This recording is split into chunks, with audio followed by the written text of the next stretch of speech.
అహం యొక్క ఏకరక్త బంధువుల్ని నిర్ణయించేందుకు ఉపకరించే నియమాలను ఏమంటారు? వంశానుక్రమ నియమాలు. భారతదేశంలో వివాహం మరియు కుటుంబం అనే గ్రంథాన్ని రచించిన సామాజిక శాస్త్రవేత్త.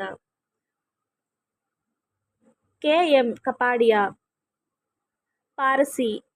మతస్థుల నైతిక నియమావళి ప్రధానంగా ఏ సూత్రాలను కలిగి ఉంటుంది? హుమతా సరైన ఆలోచన. హుక్తా మంచి పదాలు. హువర్స్టా మంచి పనులు. ప్రికాన్సెప్షన్ మరియు prenatal diagnostic techniques, regulation and prevention of misuse act 1994 అనేది ప్రధానంగా దేనికి సంబంధించింది?